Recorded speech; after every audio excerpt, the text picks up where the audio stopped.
Mheshimiwa Spika, Mheshimiwa Rais amefanya mageuzi makubwa katika elimu.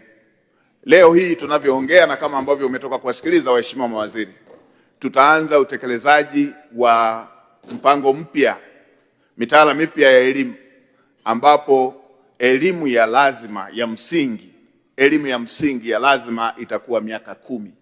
Mheshimiwa Spika, jambo la aina hii kwa mara ya mwisho lilifanyika mwaka 1967.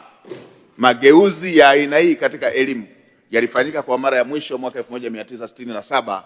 Kwa wazee wetu wanakumbuka wakati tunatoka kwenye elimu ya lazima iliyokuwa inaenda mpaka darasa la 4 kwenda mpaka darasa la 7.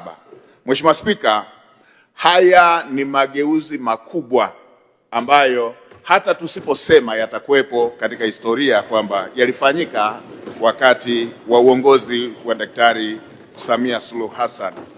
Mheshimiwa Spika, na haya si mageuzi tu ya kubadilisha miaka, lakini ni mageuzi ambayo yameambatana na vitu vya msingi ambavyo vimekuwa kilio cha wadau na Watanzania kwa muda mrefu.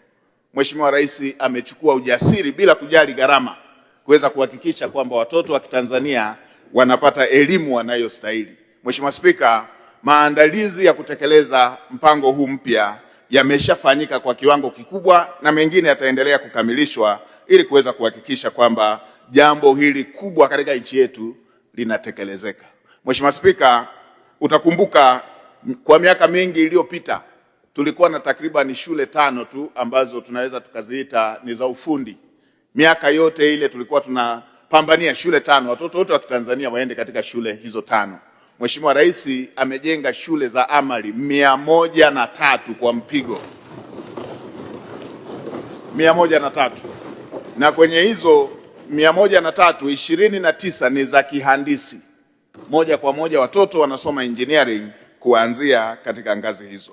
Mheshimiwa Spika, ni katika awamu yake pia yamejengwa madarasa mengi kwa mpigo, madarasa 1079 ambayo yaliondoa kabisa utaratibu wa second selection, utaratibu ambao ulikuwa unapoteza fursa za watoto wa Kitanzania kwenda kupata masomo. Mheshimiwa Spika, sisi huku kwetu kuanzia hapa kwa ndugu zetu wa Gogo, kwetu huko Nyirambani, kwa Wanyaturu, kwetu huko Usukumani, ukisema second selection unakuta watoto wa kike wameshachaguliwa kwingine kule kwenye chagula kama hayo, anakuwa ameshaolewa, ikija second selection anakosa masomo.